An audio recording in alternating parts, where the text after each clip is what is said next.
runway and room. And I think we've built in at least an extra 5 minutes for you here, Peter. So I'm really excited to introduce a friend of mine, becoming more and more of a dear friend. And I've been fortunate enough to attend a couple trainings, presentations, and workshops of Peter's. You're in for a treat. I cannot thank you enough, Peter, for being part of today with us. We're going to get a lot out of this. So, I want to leave as much there for you as possible, but I want to do this justice. And so Peter McCoppin, that we're lucky to have on here, is an executive coach and keynote speaker. His leadership workshops are among the highest rated within the public sector. In 30 years as a symphony conductor, he has worked across 4 continents and was the first Canadian conductor to lead a major orchestra in Tokyo, Shanghai, Seoul, Sydney, and Mexico City. Peter McCoppin coaches leaders to capture the power and compassion of their voice. Peter helps his clients become highly effective leaders through the art of communication. Without further ado, take it away, Mr. McCoppin. Thank you so much, Philip. Just what a privilege, what an honor it is to be with you here today. Now, can everyone hear me? We're all good? Excellent. Thank you so much. A leader without followers is a lone walker. Words of Winston Churchill. A leader without followers is a lone walker. So we would ask ourselves, why would we choose to follow anyone? And not out of submission or obligation or subjugation, but to follow in the sense of rallying with them in their cause, joining with them to the fulfillment of their dreams and their enterprise, standing by them in the tough times, and to do so with passion, with loyalty, with courage and commitment. I've posed that question now to hundreds of people in my leadership course. And the response is basically reduced to 3 statements. People would say, I follow someone because I believe in them as a person. I believe in them as a person, how they show up, their values, what they represent. And having said that, they said, I would follow them and choose to believe in what they do because of the character that they hold. I have confidence in them, therefore I'm open to have faith in their enterprise. But the last statement is the one which is most telling, most profound. They said, I believe in this person, I follow this person because they believe in me. They believe in me. And the evidence of that is in the way that those people communicate with me. They listen deeply, with compassion, with empathy, with care, consistently, reliably, so that I can feel safe. I feel I can be vulnerable, I can show up. But also in the way that they speak to me and speak with me. They ask great questions. They always honor me in my own uniqueness. They demonstrate respect and support and encouragement. So what is leadership? We're talking about communicating as a leader. What is leadership? There are many definitions. And the one that really speaks to me, and perhaps will speak to you in similar ways, is this one. Leadership is a learned and practiced ability to inspire and excite human potential, and to rally people to collaborate in concert to achieve a shared goal. It's a practice. It's a practice. It's not a talent or a gift, but a practice. It was Aristotle who said, we are what we repeatedly do. Excellence is not an act, but a habit. So those people in any field, in any discipline, who are highly skilled, have a practice by which they continually improve. A practice. And especially now, I'm thinking that when we face a crisis, unlike anything that has been experienced certainly within my lifetime, and I'm sure within yours too, when we're facing adversity in incomparable ways, that the ways that the leaders are communicating is absolutely essential. In fact, leadership is defined in the tough times. because it's in times of adversity that we have to dig deep into our resourcefulness, confront our fears, test and temper our resilience and our resolve, and find the way, the strategy, as Joe was talking about, the strategy to carve a new path forward. Adversity always offers opportunity. Adversity reveals the true measure of leadership. And that leadership is revealed in the way that those leaders communicate. So I would like to share with you 10 tools that I've been using in my own practice and that I've shared with many, many people in the corporate world and not-for-profits and government and so forth. Always people, it's the same thing. 10 tools so that we can increase in our communication effectiveness in the practice of our leadership. And by the way, I believe that these tools work equally well virtually as they would person to person. I'm open to your comments on that, by all means. So the first is, be present. That sounds so simple. Be present. I believe that we have to be first present with ourselves before we can be present with anybody else. Be present. And why is it so challenging to be present? And why is it so rare that someone is fully present with us? And I think it's that we're just bombarded with information. There's so many things that are competing for our principal attention all the time. We're dragging forth things that are left undone in the past. We're anticipating challenges that we haven't even met yet. And we have this avalanche of information, which is just overwhelming us. So to be present takes a tremendous amount of discipline and skill. I'd like to consider for a moment someone who has been fully present to you. Just go back in your experience. Joe was talking about that visceral experience. Just in your memory, someone who was really present to you. Could be a loved one, a child, a parent, a spouse, a partner. Could be an animal. And how did you feel when they gave you their exclusive attention? Not by imposition, but by invitation. When they were fully present to you, still, quiet, calm, confident. And how did you feel? I will imagine that you would say, I felt seen. I felt supported. I felt safe to show up. I could be vulnerable. I could talk about the things that deeply, deeply concern me, all in a place of safety. All in a place of safety.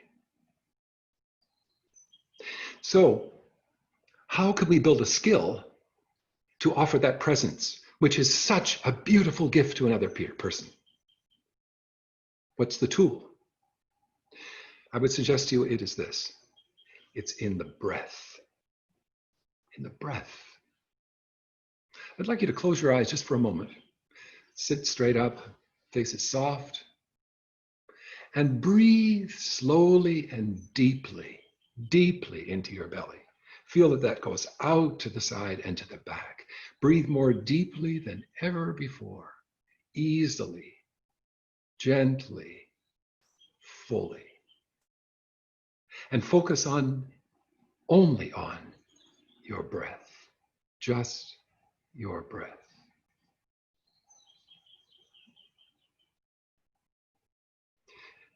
Feel the stillness that comes out of that, the deep centered calm. Now I would like you to breathe in through the nose to a count of 4, and then out through the mouth like blowing out a candle to a count of 4. So it looks like this.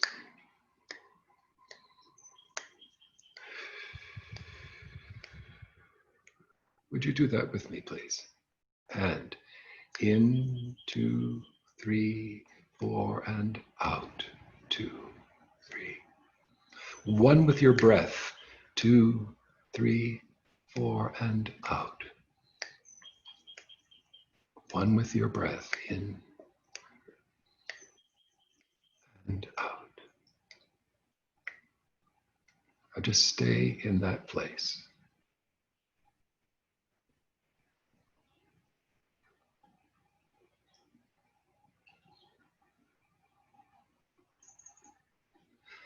And you can feel the calm and the centeredness which is in your being. That's what we're going to offer to someone else. We must become that which we wish to attract. That's leading by example. And when we focus on one thing to the exclusion of all other, then we're at a state of calm.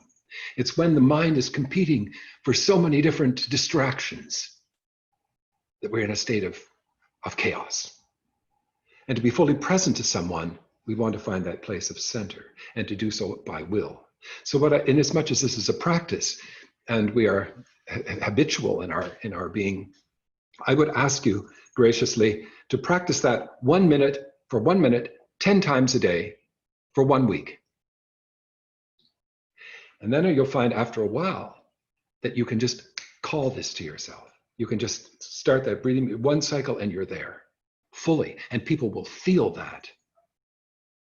And you will give them your full presence. They will feel it. They will sense it. The next thing is rapport. Rapport. We say these two people are in a state of rapport. What does that mean? Well, inasmuch as communication is 90% nonverbal, gesture, pitch of voice, tone of voice, volume of voice, energetic presence, quality of energy, facial expression, all of these figure so hugely in communication. When we see two people in rapport, we notice a flow between them. There's an ease, and the confidence is evidenced in all of their body language, in the energy, the quality of their energy. Rapport is achieved before the conversation. We come from a place of calm, and then we're going to achieve rapport. We're going to develop rapport, and that's going to open us to the exchange of words, of thoughts, and so forth. Milton Erickson was a brilliant psychiatrist, brilliant, and I would encourage you to check out some of his work on the internet, just outstanding. And when it comes to rapport, he developed a methodology called matching and mirroring. Matching and mirroring. He said if we want to achieve rapport with someone, we match them. In other words, we follow their lead. We meet them where they are, as is evidenced in all of these nonverbal cues. What is their energy? How are they showing up? How can I follow to lead? How can I listen to be heard? How can I match them? And once that matching has been established, then there will be a mirroring back and forth. And now we have engendered an intimacy, a communion, which is the foundation of a deeply meaningful conversation. Matching and mirroring. So, so important. So we get into our breath, and then we develop a rapport for people. And then the next thing is to listen deeply.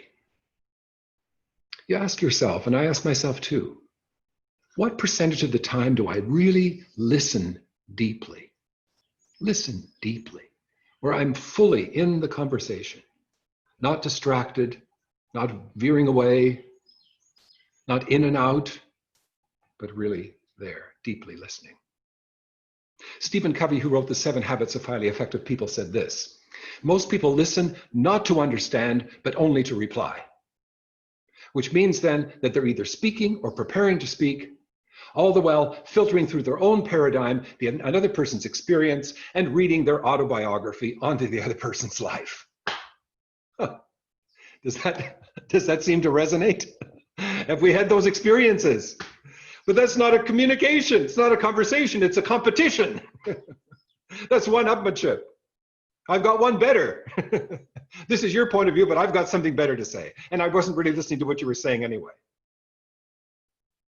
Have you ever had the experience where in a moment, a very dark moment of struggle, You chose to reveal yourself, and your feelings to someone. And to your amazement, you found that they were not there. They were not there. And you felt deserted. You felt abandoned. And what if we have that in many of our relationships? And what if that behavior is repeated? That people are only somewhat there? Wouldn't it be fair to say that relationships will collapse? There's no trust. There's no candor. And people certainly won't allow themselves to be vulnerable in that situation. So in order to achieve deep listening, I believe we can use this acronym, STOP, S-T-O-P. The first thing is to choose when we're going to listen is to stop. That means to put everything aside fully. It's a matter of quality over quantity. You know, they said of Bill Clinton, who of course had to go to so many receptions and just briefly interact with people and so forth. And they said when Bill Clinton would speak with someone, it was as if that was the only person in the world. That's the impression that he gave. He listened deeply. He was present. He put all things aside and just focused to that one person and invited them to show up. So stop. Eliminate all distraction. Take a breath. Get into the body. Then just observe. Just notice. We cannot know another person's feelings. We can only have a glimpse, a very, very faint understanding of what another person's experienced. To say to someone, I know exactly how you feel, is the most absurd thing we could ever say. We can have an appreciation of how they may feel. And we may attempt to experience the world through their eyes, but we can never know it. So we stop, we take a breath, we just observe, we notice. That's matching and mirroring. We notice, and then we proceed. Beautiful. And within that, to suspend assumptions, to suspend judgment. It's fascinating too, that we have to really be in touch with our own feelings. And that's where the breath is so critical too. Because, I believe we criticize in others what we fear in ourselves. And what's coming up in another person's conversation may trigger certain things in us. So to be aware of that, again, just to notice. Just to notice. The other thing is this, the Japanese say, words nothing, meaning everything. Let's feel the meaning. Let's listen more with the heart than with the head. Because so oftentimes the words contradict what the body language is demonstrating. So let's really take that time to feel. And I'm so inclined to believe that so as something sources, it finds corresponding resonance. In other words, what the person is feeling, if we go into our body sympathetically, we will know where this stress, this anxiety is coming from. We won't know its source, but we can have at least a sympathetic awareness. So we've got into our breath, we've developed presence, rapport, deep listening, and the next thing is lead with questions, not answers. Engage in dialogue, not coercion. You can think about a person who's a boss, not necessarily a leader, but a boss would direct. Do this. And in so saying, one might feel then, oh, well, without this direction, this person, this boss, assumes that I don't have the competence, the ability, the knowledge, the practice in order to fulfill the task. I can only be submissive to fulfill his request, whatever that looks like, or her request. But leaders ask great questions. They ask great questions. Because that invites people then into a co-creative conversation. And the demonstration there and the invitation there is to say, I really am interested in what you have to say. I would love to know that. I'd love to borrow from your wisdom, your knowledge, your experience, your insight, your imagination, your intuition. What a statement that is. What a statement that is. Great leaders listen first, speak last. They want to gather the full resource of their team, the full resource. so that they can make a sober and informed decision. Listen first, speak last. The other thing too is when we invite people into that conversation in that way, when we lead with questions and not answers, then they have the opportunity to have authorship in their own decision. And when they have authorship, they will have ownership. People support what they create. Give people the opportunity to show up, to have authorship. Then they have autonomy. And they will feel significant. It's interesting when we talk about significance. It was Adler, the German psychologist, who was once asked, what does everybody want? He said, everybody wants to be valued, to be understood, and to be significant. We want people to show up in their true self, their whole self, honor those three values. Valued, understood, significant. Because people support what they create. Imagine when we would come to a task, rather than simply say, well, do this, rather than that, say, what strength would you like to bring to this enterprise? What support do you need? Training, development, what do you need? What is the area where you'd like to stretch and grow? Because when people are contributing, when they're growing, when they're exercising that and giving to something far greater than themselves, they bring forth the best of themselves. No doubt, every time. Every time. It's interesting, I hadn't actually planned to say that in this, but now I have a little bit more time. So we want to deeply motivate people. First of all, we support their autonomy by asking great questions. And then the next aspect would be mastery. We invite them to stretch just a little bit beyond their comfort zone. If it's too much, they'll be overwhelmed. If it's too little, they'll be bored. But perhaps even more, we want them to get connected to their purpose in the enterprise. And that purpose is going to be something serving something much greater than themselves. It's all about growth and contribution. How wonderful is that? So lead with questions, not answers. Engage in dialogue, not coercion. The next thing, be vulnerable. Be vulnerable. There's so much now that we're seeing where all of these things that we're talking about, we don't see it evidenced in the behavior of leaders at all. At all. But we said be vulnerable. Being vulnerable is the greatest mark of courage. The greatest mark of courage. And without vulnerability as a cultural norm, creativity is impossible. Full creativity, impossible. So what do we mean by vulnerable? And what does vulnerability look like? What are the component parts of vulnerability?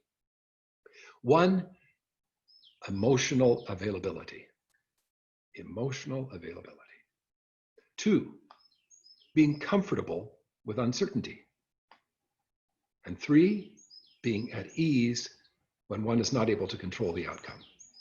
Vulnerability. I'm sure that all of us have experienced people in positions of authority. I won't call them leaders, because I believe that all true leaders are vulnerable. They choose to be. They don't veil themselves with bravado. But we've been around people like that who were not emotionally available, and they had this wall around them, this wall. We never knew where we stood with them. And as a result, that became a cultural norm in the whole organization. There was suspicion and innuendo. Everyone had their back to the wall. No one would show up. No one would be bold and courageous in innovation. No, not at all. Scared to death because you couldn't really find the person inside.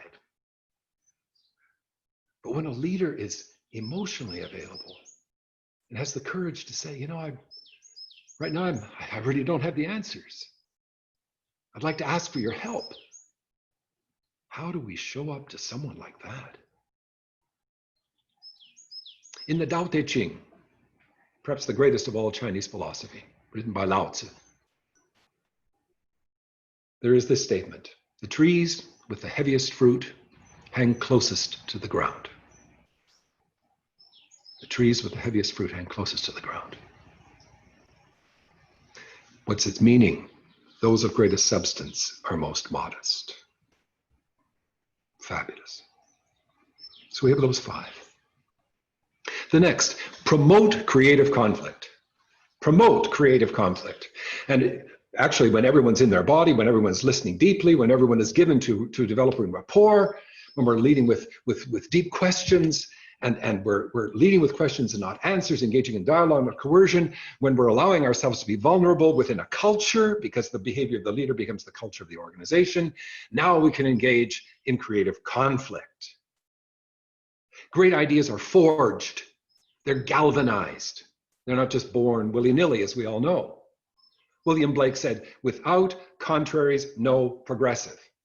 Without contraries, no progressive. Consider for a moment the Talmud, which is at the core of Judaic study. The Talmud has been in existence for centuries. People studying the Talmud never do so as an individual, always two or more. Why? Because in that heated polemic, they wrestle each other out of their unilateral bias. Homogeneity does not produce creativity. It's in the differentness that we see this tremendous warring, not hard on the people, but hard on the evidence, galvanizing it.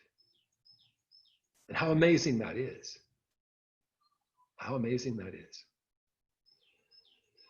Einstein said, a problem cannot be solved from the same consciousness that created it. A problem cannot be solved from the same consciousness that created it. So especially in a crisis, best practice is not going to be the solution. The solution is not going to be in our rear view mirror. And we think about those people in history who've left their mark. They are the ones who had the courage to break off from the social norm. Think about Galileo.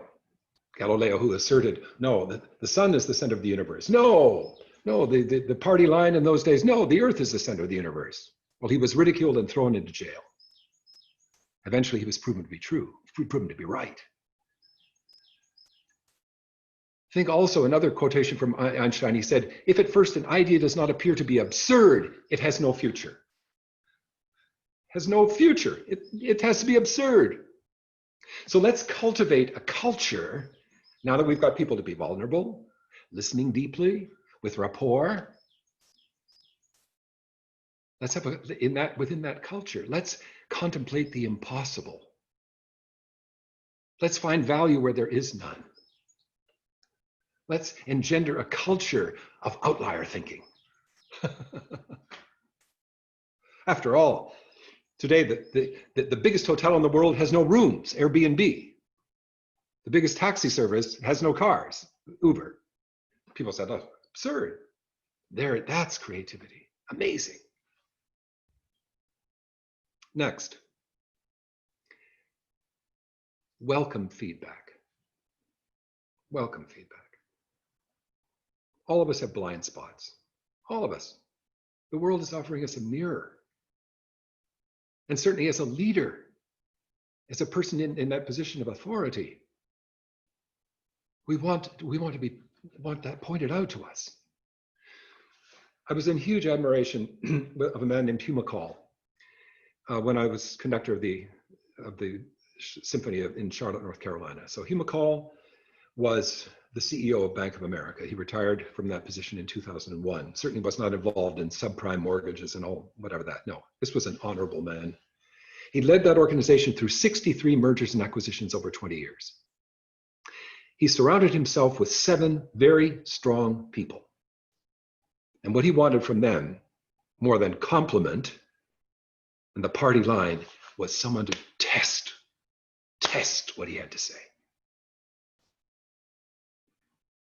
And he was deeply, deeply respected for that. I once asked Hugh McColl, where do you get your best information? Now imagine, he has 184,000 people on his team. He said 2 sources, the tellers and people in the street. What a man. When he retired, he poured all of his retirement, $70 million, right back into the community. It's a leader. I remember working with Linda Terrace. She was the Deputy Minister of the Public Service Agency here in British Columbia government. I had the privilege and honor to coach her in a major presentation that she was giving to her whole constituency throughout the province. And she said, feedback is a gift. She would say that repeatedly. Feedback is a gift.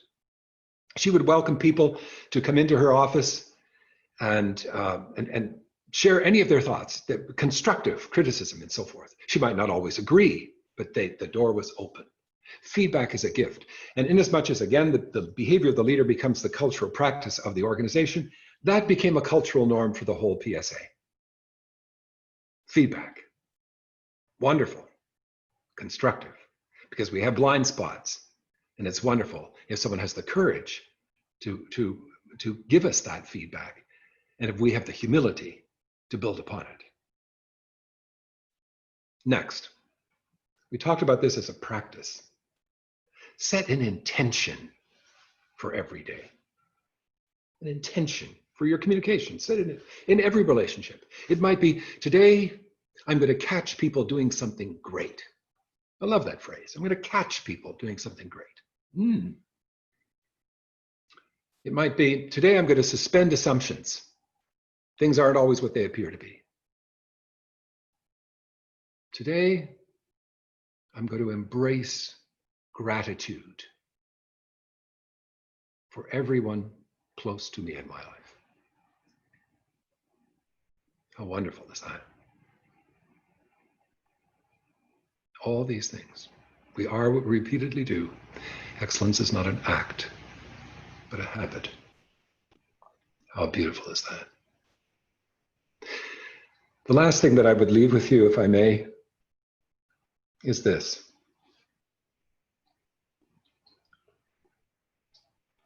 Whatever we do, whatever we choose to do in our work and our service, may we do it with love.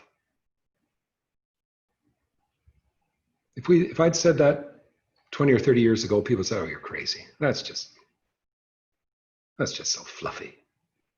But we hear that word more and more emerging. Think about Mary Kay. She started Mary Kay Cosmetics. She said, people won't care how much you know until they know how much you care. How much you care.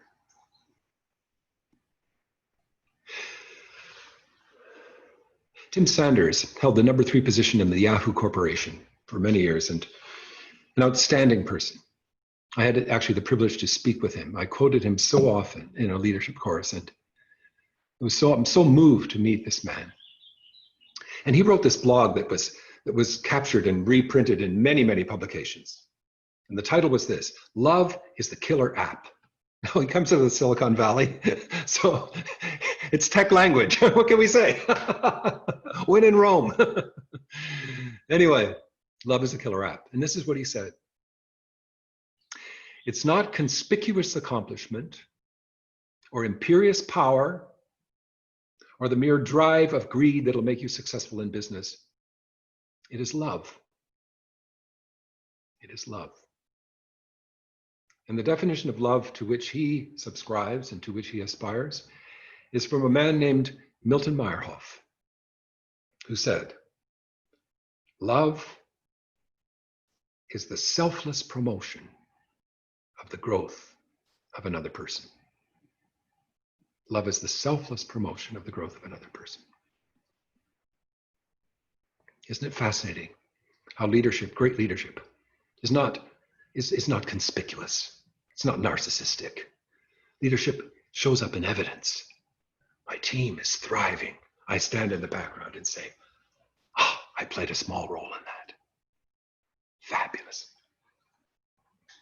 Stephen Farber wrote a book called Radical Leap, Extreme Leadership. And this is what he said: do what you love in the service of people who love what you do.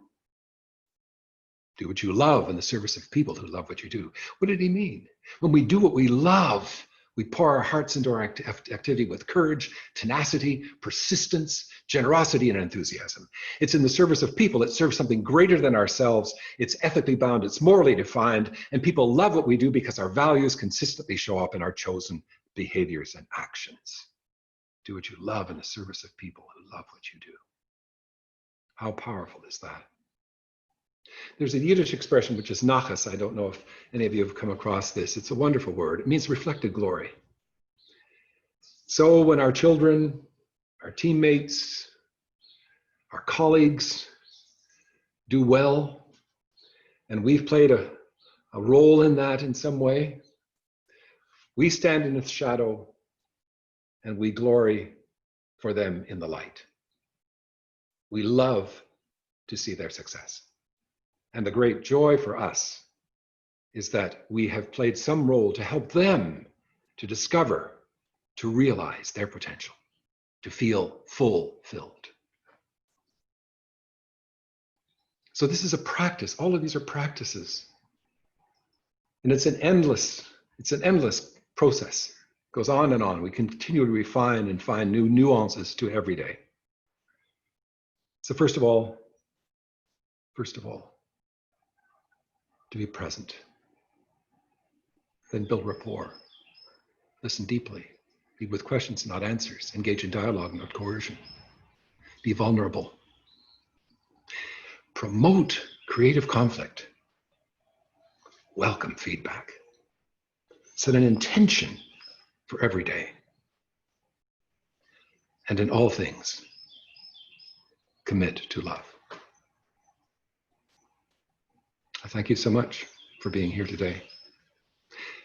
And even although I can only see you, to see you, I can feel you, your presence. It's amazing. I thank you so much. Bravo, Peter. Thank you so much for that. I think Rosemary put it very eloquently. This presentation is the most profound and well articulated I have had the pleasure to witness. Thank you, Peter. You have just given us an immeasurable gift. So thank you so much. And may we all get some incredible energy, hope, inspiration to move through the challenges that we face today through those great tips, thoughts, and